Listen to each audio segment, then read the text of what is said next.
Hello, and thank you again for joining us on the Rising Generation Leadership Podcast with me, Errol Lawson. I'm an author, I'm an entrepreneur, and a minister based in Birmingham in the UK. And my passion is to raise the next generation of leaders from all around the world. And so the podcast is really aimed at giving you the tools, the insights, the wisdom you need to move to your next level or realize your calling in God. Throughout the series of podcast episodes, I'm bringing to you some of the top international, inspirational leaders, influential leaders from all walks of life, whether they are ministers, whether they are authors, they are marketplace leaders, whether they are business owners, business leaders, all to kind of inspire you and encourage you to fulfill your God-given destiny. Please, can I ask you to simply subscribe to the iTunes page and just subscribe to the podcast. And if you're on Android, subscribe to it on Stitcher. And if you want to see the show notes from any of the previous podcasts, go to the website, which is www.errollawson.com/podcast. And you can find out there the favorite books of our interview guests, their show notes, their websites, their contact details. It's all there on the podcast page on www.errollawson.com/podcast. All right, guys, so thanks for listening. Tune in, enjoy the show. I hope you're blessed. And feel free to reach out to myself if you like at errol@errollawson.com. If you want to be a podcast guest or you just want to ask some questions about the podcast, I'd love to hear from you. Thanks for listening. Enjoy the show. Hello, and thank you for joining us on the podcast today. I've got the privilege again today of having with me a great man of God. His name is Pastor Bil Cornelius. Bil Cornelius is the founder and lead pastor of the Bay Area Fellowship, which he and his wife Jessica founded in Corpus Christi, Texas in 1998. Bill's life calling has been to create a movement that is reaching into the lives of the lost and unchurched of the next generation and beyond. Bill leads Bay Area Fellowship with his unique brand of encouragement and wit, a teaching style and personality that allows him to engage a diverse audience. Now, more than 12 years later, it has grown to over 8,000 people between 7 campuses. In 2007, Bill founded the Exponential Business Conference, where he teaches and mentors business leaders and investors on how to expand their business and real estate holdings. He recently expanded this to a ministry called Expo Coaching, where he works one-on-one with pastors and business leaders through personal consultation and teleconference meetings. In 2008, Bill took his teaching to television and launched the Bil Cornelius Ministries. By the end of 2009, the program expanded worldwide through Trinity Broadcasting Network, TBN, Daystar, and the Church Channel. Bill travels around the country speaking and consulting on church, health, and growth. And in 2004, he received the Purpose-Driven Health Award from Rick Warren and Saddleback Church. Bill, thank you so much for joining us today on the interview. Really excited to have you. Looking forward to kind of hearing your wisdom and your insights about leadership and entrepreneurship and how the two merge together. Well, Bill, first of all, fill in any gaps, if you will, in that introduction there, and give us a bit of a glimpse into your world right now, what you're up to. Sure, no problem. So we've done quite a few steps.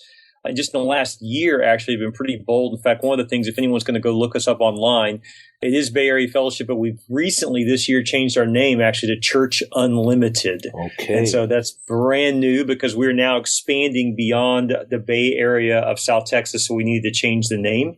So it's now Church Unlimited. You can find us at wearechurchunlimited.com. And we are expanding into San Antonio. We've now have what's called prison campuses too, which is really cool. We're inside the walls of some max security prisons.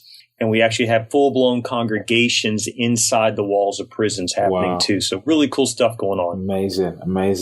And Bill, what's your origin story? Where did it all begin? I heard something about a mouse somewhere along the way as well. That's right. Tell us your story, your origin story. How did you kind of get into what you're doing right now? Sure. So years ago, I was in college, and when I was in school, I went to a state school. It was not a Christian university, and there's a lot of partying going on around me, and I wanted to reach these guys for Christ in my dorm. And God began to put in my heart that I wanted to reach them. I realized I wanted to give them Jesus, and they were cool with Jesus. They weren't cool with the way the church was done. So God began to put in my heart to start a church that was designed for people who frankly weren't interested in church at all. And I didn't know at the time that was not a new concept. I didn't know that there was guys like Rick Warren and Bill Hybels and other guys around the nation and now around the world that were doing that, but we were trying to create a church for the unchurched. Right. And so that's kind of how we all got started, and we moved to Corpus Christi. Never been to the city before in my life. Didn't know a single person when we moved here. And then my wife and I and our 6-week-old baby moved here, planted the church, and now 17 years later, it's hard to believe it's been that long, we have 10 campuses, around 9,000 people, and God just keeps blessing it. What are the key components of a church for the unchurched? I've not heard that. I mean, I've heard it loosely referred to, but I like what you said there, a church for the unchurched. What are the key kind of components of one of those? Well, the key components are the same as a regular church, meaning that you still have worship and discipleship and fellowship and evangelism and ministry and missions and all those things. The only real key difference is that you design it with the unchurched in mind. So if you're bringing your buddy, maybe you have a nephew, cousin, friend, or roommate or something that you know is far from God. They're just interested in, you know, basically I like to say they're interested in having a beer and getting laid. You know, that kind of person, right? Yeah. How do you get them to come to church and hear about God and understand what's going on? So the first thing you have to do is explain what's going on so they're not lost. Right. The second thing you have to do is we don't water down the gospel. We don't change anything from Scripture. We just explain it clearly, and we always keep them in mind. The other thing you do is try to remove what I call the cringe factor. You know, it never fails that the one time you finally get your buddy to come to church with you, the preacher talks for an hour on tithing, right? You're like, are you kidding me? You know? And so we take away the cringe. In other words, we may talk on tithing, but we're not going to talk for an hour, and we're not going to also make them cringe over. We're going to explain to them from their perspective, like, hey, you may have an issue with this, but let's talk about that. So all we do is explain it from their perspective. Jesus went and preached in the marketplace more than he preached in the temple. And so we want our messages and our music and our ministries to be geared towards the marketplace and not people that are already religious in the temple. Amen. Amen to that, man. Wow. And so you're at school, you met your wife, you guys obviously got serious, and you both, did you go to Bible school? Actually, I went to State University, graduated from there with a bachelor in communication. My wife and I met and fell in love while we were there, got married. Then we moved to Dallas, Fort Worth, where I went to seminary at Southwestern Seminary in Fort Worth, Texas. Okay. So I got my master's of divinity from there. Then we moved straight from there to Corpus Christi to plant the church. And I've only known one church. Wow. And so I'm still there 17 years later. It's crazy. Awesome, man. And was there like a significant revelation or epiphany of some sort on your leadership journey where maybe you were kind of going that way and then bam, and you started going that way? Can you think of a story about one of those? Absolutely. You know, what happened for me was I really, you know, I live by the ocean, and you know, we love the waves, and you can kind of stand in certain waves, but then what we're all looking for in our ministry is not a wave you can stand, but a wave that carries you, right? We want God just to do what only He can do and just carry us. And so that really began to happen when a significant moment happened in my life, and it ties back to simple vision that God gave me. And that was, I went to Walt Disney World with my with my wife and I, just the two of us. And we didn't take the kids the first time, which I know sounds really horrible, but we've taken them since many times. But the first time it was just the two of us. We went, and I was at this one little event, this one little type of attraction where it just kind of walks through his life. And any pastor / entrepreneur loves the story of Walt Disney because it's pretty remarkable. You know, this guy starts a small studio and, you know, grows into this big cartoon industry. And then, of course, he creates the theme parks and all that, right? So I'm watching this thing, and we're walking through this whole thing about his life. And at the very end, there's like a 20-minute film. At the end of the film, he says on video, I want everyone to remember that all of this was started by a mouse. And as I'm sitting there, and this is over 10 years ago now, as I'm sitting there listening to this movie, the Spirit of God just kind of grabs me on the inside and says, if a man can do this with a mouse, what can you do with the Holy Spirit?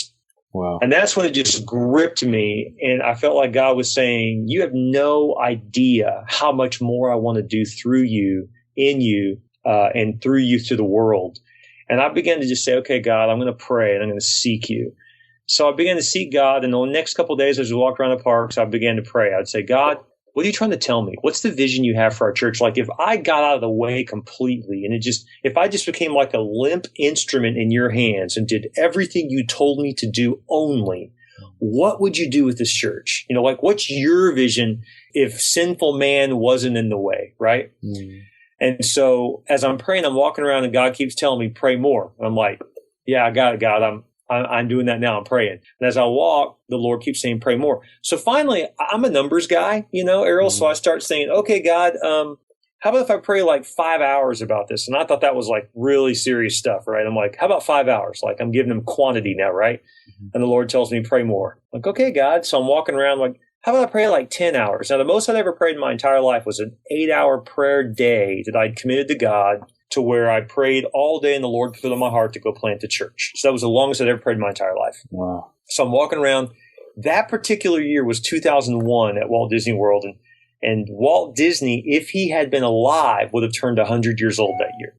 So they were celebrating this all over the park. As I'm walking around the corner the next day at one of the theme parks, in fact, I believe it was Epcot. They got this big ball there at Epcot, if you've ever been there. Mm. On the top of the ball, they had a giant 100, I don't even know how many feet, probably a 50-foot high, running across the top of this thing. Like, if anyone knows how to theme, it's Disney, right? Mm-hmm. So as I walk around the corner, I'm now arguing with God in my prayer. As I'm walking just quietly and I'm praying, I'm like, Lord, you need to just tell me what you want to tell me. How long do you want me to pray? I feel like you keep telling me to pray more. How long do I need to pray about this vision? And right then, God put on my heart as I turn around the corner, I see this giant 100, and the Lord says, how about 100 hours? Wow. So I said, are you kidding me? That is insane, right? I mean, this is like what monks do, right? I mean, this is not like for normal people. So I turned to my wife and I said, honey, I think God's speaking to me. And she says, well, what's God telling you? I said, I think he just told me to pray 100 hours about the vision he wants to give me. And she said something that only a wife can say to their husband that almost just makes you want to yell at him, right? She said something. She said, well, what could that hurt? And I'm like, yeah, that sounds nice, easy for you, but I got to pray 100 hours. That's a long time. But she says, well, what could it hurt? And I was like, well, I guess it couldn't. So I committed to God right then and there to pray 100 hours. I began to pray this prayer, God, what do you want for our church? Show me what you want. Now, forgive me if the story seems a little long. I'll try to tighten it up here. But it's such a critical part of of who we are, because most leaders want to jump straight to leadership, but you have to have a word from God, a vision that God gave you. Otherwise, you're leading people into nothing. Mm. And so what did God tell you in your time with him? So I began to pray, and I wrote down 1 to 100 on 2 sheets of paper. And every hour I prayed, at the end of my prayer time, I have a little timer on a little watch I carry. Actually, I already took it off, but I'll hold it up here. A little cheap little watch. I use a cheap one because it's got a timer on it. And I set it to an hour, and at the end of that hour of prayer, a little timer goes off. When that goes off, whatever my dominant thought is at that moment, I write it down. If you do this for 100 hours, you begin to get a clear stream of consciousness, a clear thought that God's giving you. Mm. By hour 10, I was so frustrated because I hadn't heard anything from God yet. And I remember crying out to God saying, God, this is so frustrating. I haven't heard anything from you. And I went home and I'd announced to our whole church that I was going to pray 100 hours about the vision God was going to give me. And I didn't have anything. So I'm like embarrassed. I'm frustrated. I feel like I should be more spiritual than this. And at the 10-hour mark, I prayed and said, God, I prayed about everything I know to pray about. I prayed about the trees, the birds, the air, world peace. I don't know what else to pray about. And right then the Spirit of God said to me, good, then shut up. And then God began to teach me how to practice the presence of God to hear from him. Mm. Then around hour 50 of this prayer time, something happened that I can't really explain in words, but I got a vision with my eyes wide open though. It was like a dream, but I was awake. And God began to put in my heart that we were to plant churches around the world. And here's how he told me that. We had people from all walks of life walking up to me. A guy from Africa, a guy from India, a lady from Asia, different people from America, from Canada, from all over the world. And they all walked up to me and they all said the same thing. They said, when are you going to start the church for me? Wow. When are you going to start the church that changes my life? But they were saying it in their language and I was hearing it in mine. And God began to put on my heart, and I began to realize that when we were church planters first starting off, we were so broke, and we didn't have anyone to help us. And I didn't know, but I've now learned since then that your misery becomes your ministry. And so that early few years of having no help, God was instilling me the ability to help others, to fund and teach church planters how to plant churches around the world. Now, that vision that God gave me, from a Walt Disney quote to 100 hours of prayer, is what drives everything we do, even to this day. Wow. Wow. That is amazing. There's so much in that story. It's loaded, fully loaded. Holy Spirit, inspiration, prayer, consistent prayer, praying for one thing. There's that story in the Bible of the lady who she's I can't remember the verse, but she's banging on the door. She's got one thing on her mind and she's not letting go until she gets that one thing, persistence in prayer over one thing that seems impossible as well, seems like within my reach, but praying for it and believing God. And it's just amazing to see that God is, He's answered prayer, and the way you've grown in such a relatively short space of time is remarkable what God has done, man. What's been your biggest challenge on the journey, your biggest leadership challenge? I think most leaders face the same issue, and that is that if you're going to have a big vision, you're going to constantly be outgrowing the people that are needed to take the organization to the next level. Mm. So one of the most painful things you'll ever have to do is replace good people that love God, that are with you on the journey, that just can't go to the next level. Wow. But the vision has to be bigger than any one person, including the pastor getting over the fact that it's okay to not be liked. It's not okay to miss God's plan. Wow. That's deep. How did you, can you give us a story about one of those situations that you had when you actually had to deal with the reality of, we're moving to this level and this person hasn't got the capacity perhaps to go with us? How did you handle that? Can you give us an example? I think the hardest area that's going to hit every church early on is going to be what I call the worship barrier. Okay. There's a 0 to 200 barrier that every church goes through, because every pastor knows about 200 people. In fact, every person.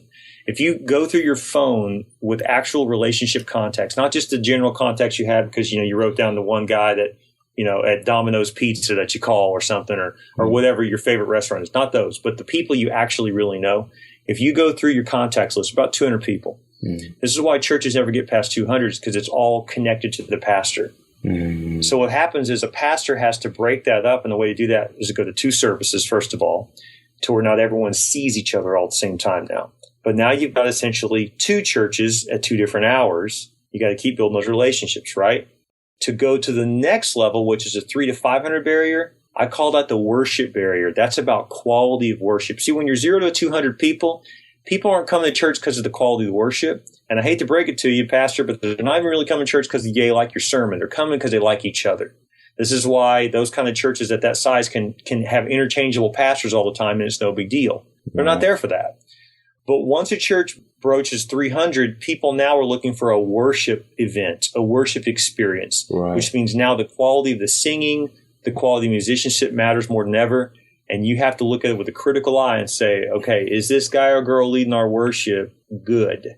Are they quality? Is this a good experience? Can it compete with the club down the street? Can it compete with Vegas? Can it compete with entertainment? Now, it's not entertainment. I know it's connecting to God, but it needs to have that quality. And so we have to oftentimes replace those people with a higher level quality, which is very painful to do. But it just depends on your vision. If your vision is to reach unchurched, then that stuff matters. Wow. And how many people did you start with? We started with about 5 people in my living room, grew to about 30 people in about 4 or 5 months. Then we launched publicly. We did a big direct mail piece, advertising in a newspaper and so forth. Got all those 30 people to bring all their friends, and we went from 30 to 230 in 1 week. Then we dropped back down to about 150. And I think the lowest we ever got after that was about 130. And so that first 5, where did they come from? They were just me knocking on doors. I mean, it was pathetic, man. I didn't have any relationships. I just had to knock on every door I could find. And it worked. We got a few people here and there. And I just kept telling people over and over again, one day this will be a church of thousands. And people thought I was crazy at first, but here we are now, and it makes sense. Wow. And at this stage in your ministry journey, how do you now define success, having accomplished so much? Well, thank you. For us, our vision is really simple. It's to take as many people to heaven as we can before we die, period. That's our vision. So to me, the way I define it is every single week that more people find Christ It's that simple. We could have a huge number of people turn out, but if more people didn't find Christ that week, then we're spinning our wheels. I mean, I believe in worship and I believe in fellowship and ministry and all the other parts of the church too. But at the end of the day, the only thing you can't do in heaven that you can do on earth is witness. And so we want to see more people entering heaven every single week through relationship with Christ. So that's a big deal to us. So that's how we define ministry success. The numbers we count aren't really the numbers that are in church that weekend, even though we do count that, but I'm more interested in numbers that aren't. In other words, like how many more people in our city need to be reached for Christ. So that's a really big deal. And I think every church planter should look within a reasonable distance around their location and realize that they can reasonably reach up to 2 to 3% of that population. And that's a massive number if you think about it for most people. I think it was John Maxwell that said that success is hidden in your daily routine. What does the first 90 minutes of your day typically look like? I bet it changes all the time and there's no kind of formula to it, but typically speaking. Actually, there's 5 things I do every day. Okay. So it's funny you should say that. And so they are typically in this order. First, I wake up, work out, I pray, then I write books. That's something that's new for me.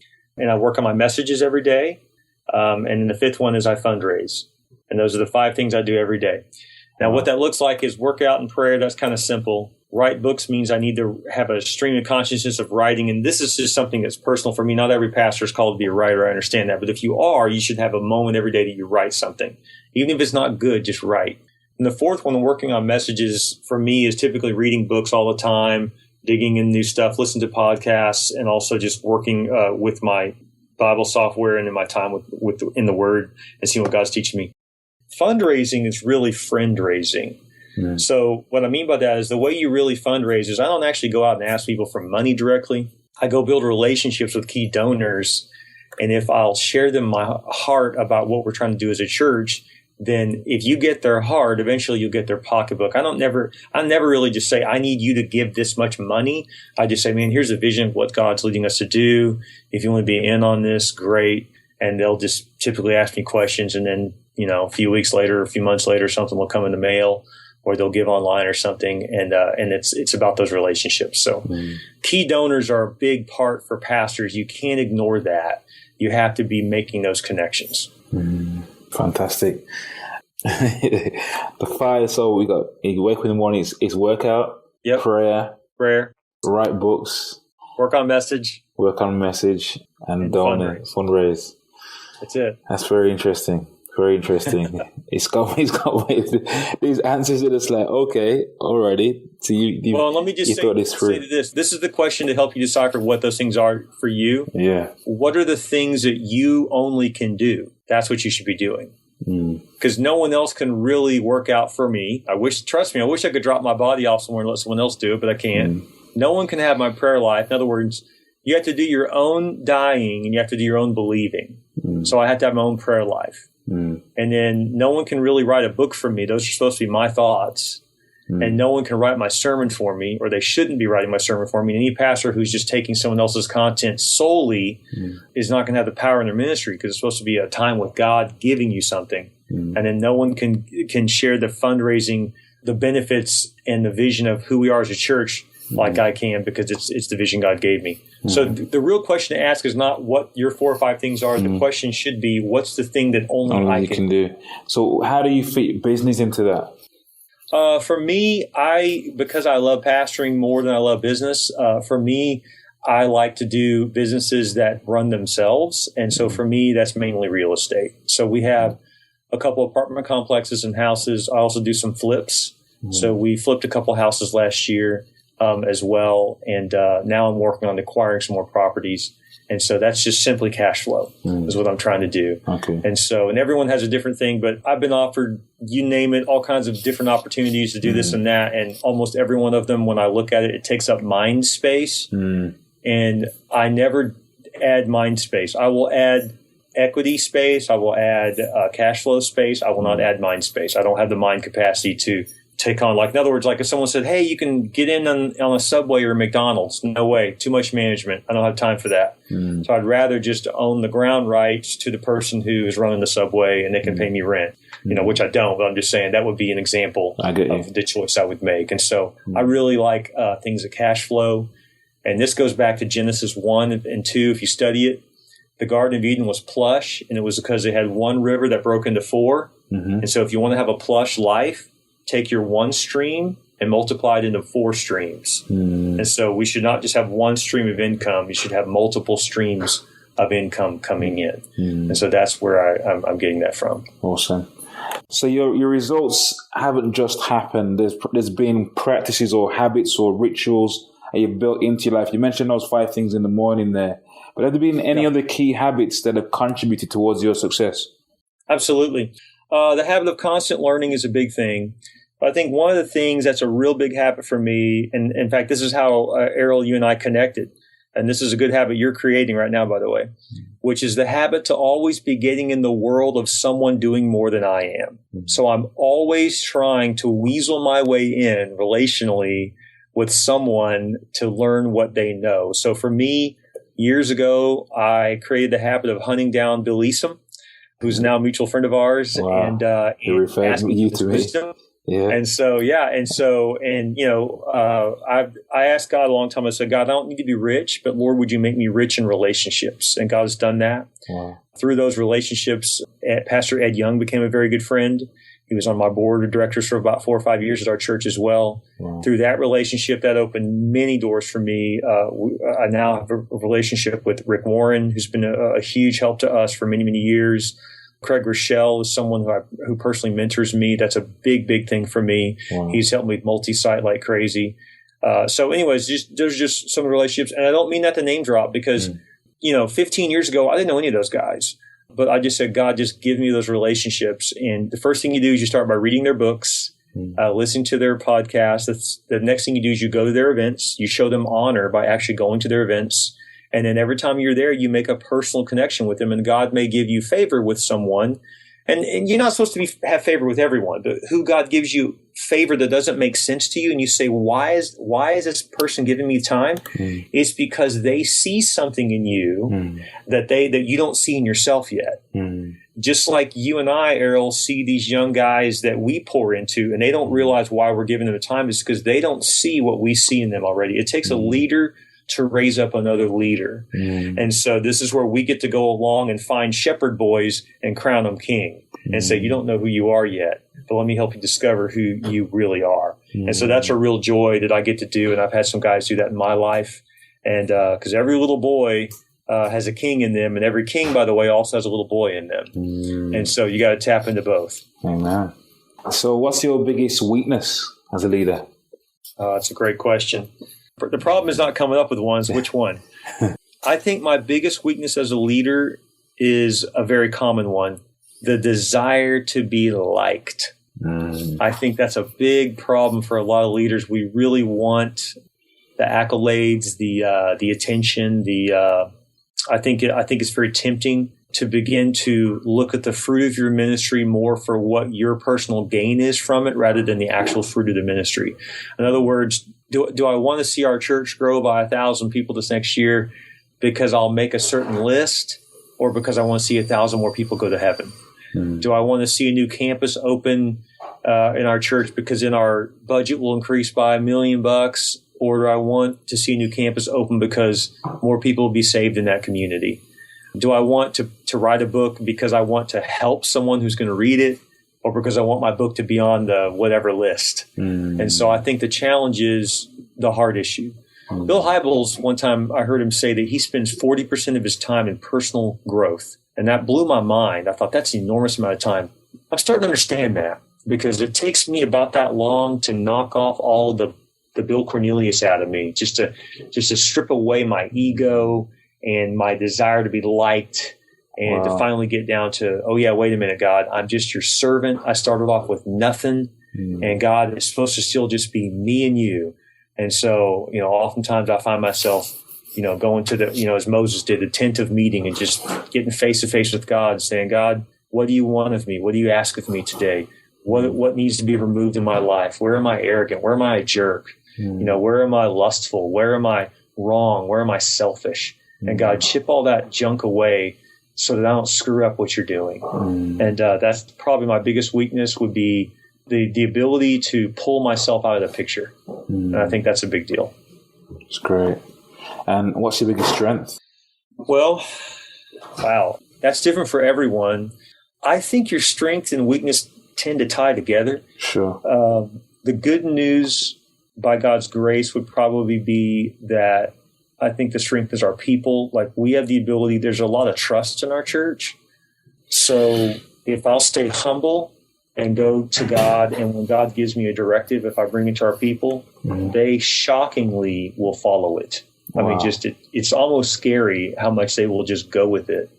And because of that, it's a great stewardship because of that. Because they'll do whatever you ask, you don't ask much. In other words, you don't ask, well, let me put it this way, you don't ask often. Because you want to make sure it's really God, not just a good idea.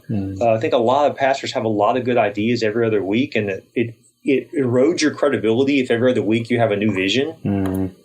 I have found that a real vision from God is something that's with you from 10 to 20 years ago, and it's still with you today.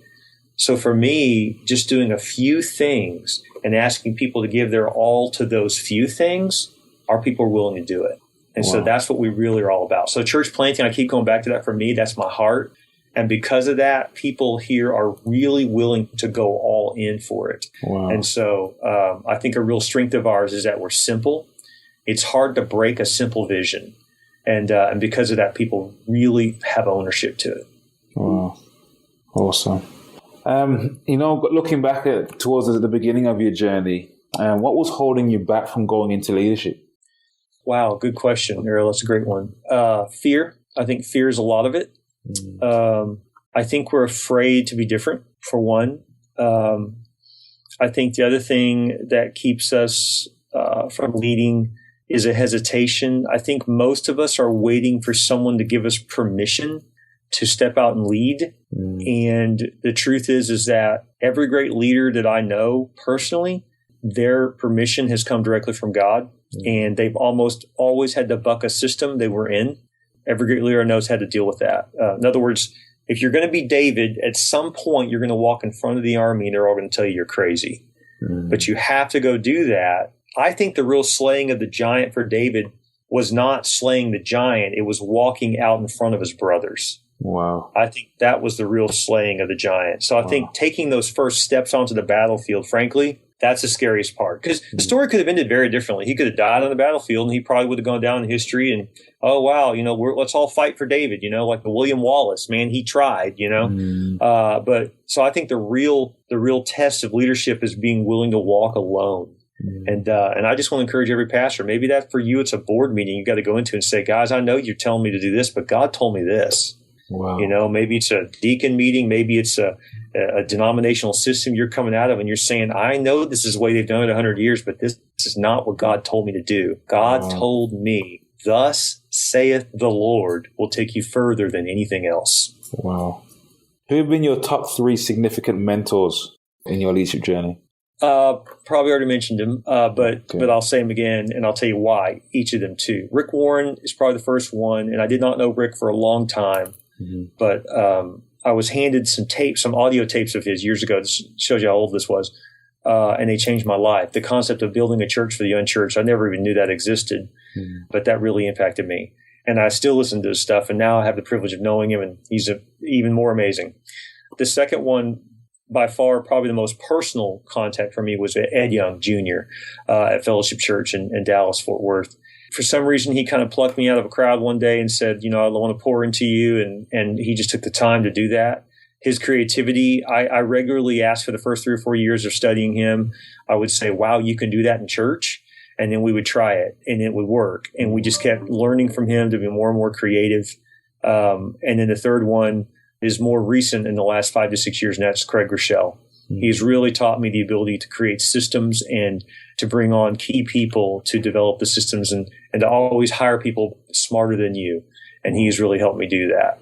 Wow. I was going to ask, what's the best significant piece of advice that they've each given you? We said Rick Warren was about just building a church for the unchurched. Mm-hmm. Well, Rick's number one advice he gave me actually was he gave me two pieces of advice. One he gave at a general conference that really spoke to me. Mm-hmm. This will maybe help some church planters. He said, "Whoever's with you at 100 won't be with you at 1,000," and that really set me free. And it may scare some people if you're at 100 now and you're thinking, "Oh boy." But don't let it scare you. Just know it's part of the process. Wow. That some people are scaffolding. They're going to go up with the building, but they're going to come down, and the building will still be there. Wow. And so you got to be okay with that. Doesn't mean they're not good people. Just means they're with you for a season rather than with you for life. And most people are that way. So you got to learn to bless people when they come and bless people when they go. And another thing Rick Warren told me personally one time that was really impactful over lunch was he said, whenever you begin to increase your income, don't use it for stuff. Use it to give more and to live more. And what he meant by that was living more means taking more vacations, doing more things with your kids, because they're not going to remember what kind of car you drove or how big your house was. They're going to remember the time you spent with them. And we've always lived up by that. My wife and I live significantly below the way we could live because we enjoy our lives together more. And so we want to go on vacation, we go on vacation. We want to go shop, we go shop, but we don't fill our lives up with stuff. It's the time with our kids and with each other that matters the most. So that's probably been the best advice that Rick Warren's given me in particular. Okay. And then Ed Young Jr.? Oh man, he's given me so much good advice. He's the one who really taught me about connecting with key donors, for one. That was a big thing for us. And one of the biggest things I say a lot that he has taught me was to develop double vision, to always lead and preach like your church is twice the size that it is. Wow. So that is something that has been a huge game changer for us. That has really helped me. And then Craig Rochelle. Double vision, you said, yeah? Double vision for Craig. For Ed. And then for Craig, I'm trying to think one of the most significant things he's taught me, because this is probably been more recent, let me think. One of the things that he has said, and I've recently heard him say it at Willow, but he personally told it to me a couple of years ago, was that you may be one key hire away from everything changing in your ministry, and that has become true. God opened the door for us to hire a real key person that had incredible corporate influence and experience. They've come into our church and really revolutionized our church. Wow. In fact, I highly recommend that as your church grows and gets more complicated organizationally, you actually need to look more to the business world than the church for organization, not for church, but for organizational components. And I think God will give you someone like that. And before someone says, "Oh, that's worldly." Well, we all came out of the world. I mean, every one of us, every pastor I know was called by God at some point, at one point was not in the church. So the reality is that, every great truth is really from God's word anyways. And so you just want to get people who have had to put it on the line for business because they're going to be, they're going to be harsher on the realities of what's going on. They're going to look at the bottom line harder and really know, we have this many staff. How are they producing? How are we doing? Because here's the bottom line. It's even more important we're good with our money and good with our teams because it's people's tithe we're using. So let's use it well. Mm-hmm. What percentage of your congregation now is young people, those who are, say, under 18? Oh, that's a good question. I know the average age in our church, and this is true for every church, by the way, the average age of every church is with a 5-year window of the senior pastor up and down. There's no getting around that. Which also begs the question when you hear a guy that's 6 years old saying, "I want to reach young people," then my question is, then who are you hiring to be a teaching pastor that's young? Because you're going to have to start mixing them in with you. And that's something that's humbling for us guys that are getting up there. I'm in my 40s now, and I realize that I better not enter 50 without having a young guy on staff that's preaching a lot, whether it's one of my kids or whether it's someone that I raise like a child in the Lord. Someone's going to need to do that. So, that's powerful. But yeah, our church is pretty young because of that. So the head of household age is in the 30s for sure. 40s, we're just now really getting there. I mean, I started the church when I was 24, so we were very, very young for a very long time. So, how do you create a God-honoring culture that attracts and engages young people? A couple of things. Let me give you a couple of practical points on that. One is you absolutely never put up with the lack of quality.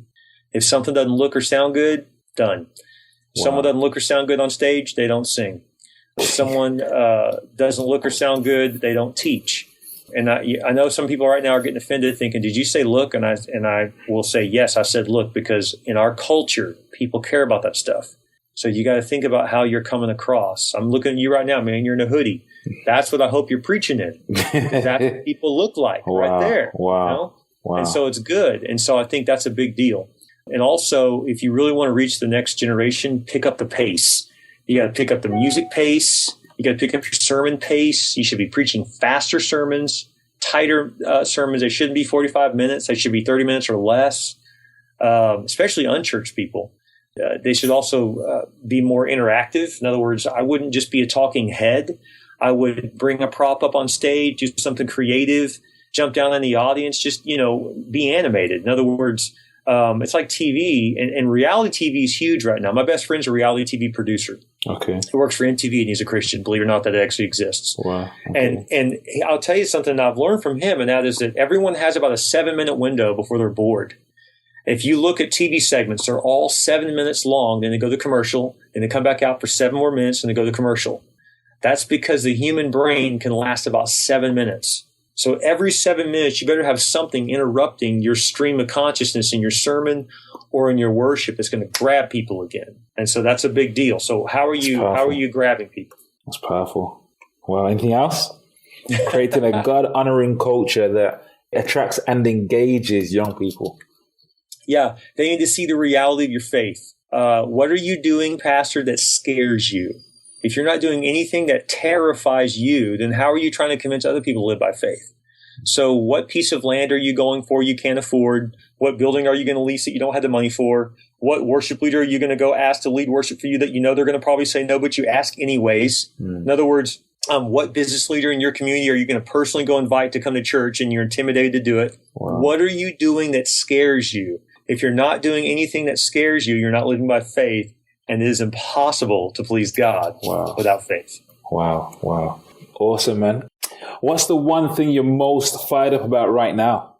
Oh, man. For us, it's San Antonio. That's hot on our radar. We're in a town of about 300,000 people, and San Antonio is about 3 million. So we got 10 times the potential.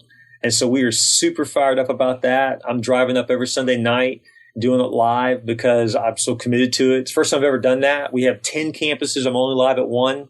Now I'm live at 2. And so it's changing my routine a lot to do that, but it's great. And we're and you have really pastors at each of those campuses? I do. We have campus pastors at each one. And but then the sermon's on video, and then after the video's done, they bring it to black, and then the campus pastor comes up. Wow. And so, but at these 2 in particular, I'm going live. Wow. Amazing. Almost wrapping up now. Sure. What's the book or resource you'd recommend for a leader, entrepreneur? Man, there's so many good ones. Obviously, I'm going to, pimp my own books. You know that. Yeah. But I won't spend too much time on that. I will say that if you're an entrepreneur, you'll really like Today is the Day. That's my latest book. Okay. And that one really is about getting started on your dream now. Having said that, some of my favorite books for pastors, I think there's a great one called It by Craig Rochelle. I highly recommend that book. I still think that for churches, I still think it's old school now, but I still think it's one of the best books I've ever read on church development, church growth, church planting, anything. The Purpose-Driven Church by Rick Warren. I just don't think it gets any better than that. Okay. It's still a good book. So I recommend that. I think Deep and Wide by Andy Stanley is a great book. And I think The Next Generational Leader by Andy Stanley is also a great book. And what advice would you give to a pastor who is also feels a calling to entrepreneurship, business, trying to navigate the two? You mentioned yourself about that thing about headspace. What advice would you give to a leader or pastor thinking about, I'm called to ministry, but got a sense of God's call into the marketplace as well? I would say that Bishop T.D. Jakes says something I think is really powerful. I'm a big fan of his. I don't know him yet, but that's going to change. But Bishop Jakes said something that really impacted me one time. He said, any idea you have that doesn't have a team member attached to it is an orphan, and orphans die. And so I really believe that whatever you're doing in your business and in your ministry, you're going to have to attach people to it for it to really grow. Mm-hmm. In other words, at some point, you got to pull back and do the things that only you can do, and you get a team of people doing the things that you don't have to do, that other people can do, whether that's whether that's a setup breakdown team for your church every Sunday. At some point, pastors shouldn't be doing that. At some point, the pastor shouldn't be making the bulletins. At some point, the pastor shouldn't be making every phone call. So you start to delegate those things. Same with your business. And so you want to raise people up. And so I'm a real big believer in that, because here's a big phrase that we use around here a lot. People use people to get things done, but God uses things. Or let me say it this way: people use people to get tasks done. God uses tasks to get people done. So don't be afraid to give out tasks to people, because that's how they grow. Awesome. Bill, I know we could talk for so much more. I've got 1,000 questions got in my head right now, but it's been refreshing. It's been great just to get your insight and get your perspective on so much. Thank you so much for your time today, man. Thank you. Thank you for joining the Rising Generation Leadership Podcast today.